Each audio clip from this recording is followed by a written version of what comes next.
സംസ്ഥാനത്ത് ഒരേ സമയം ഒന്നിലേറെ പേർക്ക് നേരിട്ട് നിപ്പ പിടിപെടുന്ന സാഹചര്യം ഇതാദ്യമാണ്. വവ്വാലിൽ നിന്ന് മനുഷ്യരിലേക്ക് രോഗം പകരുന്നതാണ് പ്രൈമറി കേസ്.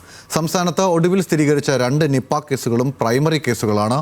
പാലക്കാട്, മലപ്പുറം, കോഴിക്കോട്, കണ്ണൂർ, വയനാട്, തൃശൂർ ജില്ലകളിൽ ആരോഗ്യവകുപ്പ് ജാഗ്രതാ നിർദ്ദേശം നൽകിയിട്ടുണ്ട്.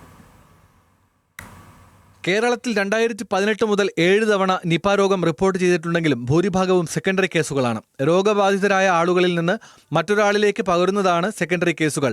കഴിഞ്ഞ വർഷം വരെ ആദ്യം ഒരാളിൽ രോഗം കണ്ടെത്തുകയും ആ സമ്പർക്കത്തിലൂടെ മറ്റുള്ളവരിലേക്ക് പകരുകയുമായിരുന്നു.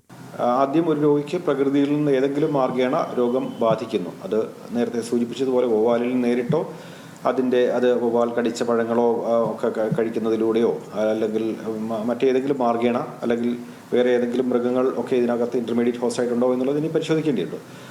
എന്തായാലും ആ രീതിയിൽ രോഗം പകർന്നിട്ടുണ്ട്. ആ രോഗിയിൽ നിന്ന് മറ്റു രോഗികൾക്ക് പകർന്ന സാഹചര്യമായിരുന്നു കഴിഞ്ഞ വർഷം വരെ. ഒരേ സമയം ഒന്നിലേറെ പ്രദേശങ്ങളിൽ പ്രൈമറി കേസുകൾ റിപ്പോർട്ട് ചെയ്യുന്നത് നിപ വ്യാപകമാകാനുള്ള സാധ്യതയ്ക്ക് വഴിവെക്കുമ്പോഴും ജാഗ്രതയിലൂടെ അതിജീവിക്കാൻ സാധിക്കുമെന്നാണ് ആരോഗ്യ വിദഗ്ധരുടെ അഭിപ്രായം.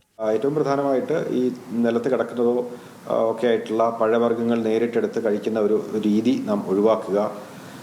അതുപോലെ വവ്വാലോ പക്ഷികളോ ഒക്കെ കടിച്ച പഴവർഗ്ഗങ്ങൾ കഴിയുന്നതും അത് ഉപയോഗിക്കാതിരിക്കുക.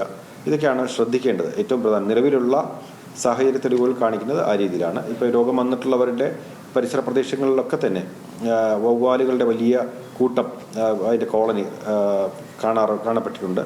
അപ്പോൾ അതുകൊണ്ട് തന്നെ അത്തരം വവ്വാലുകളുടെ കോളനികൾ അടുത്ത് ഉള്ളവർ കുറച്ചുകൂടെ ജാഗ്രത പാലിക്കേണ്ടതുണ്ട്. ജാഗ്രതാ നിർദ്ദേശം നിലനിൽക്കുന്ന സാഹചര്യത്തിൽ കൃത്യമായ മുൻകരുതലുകൾ എടുക്കണം.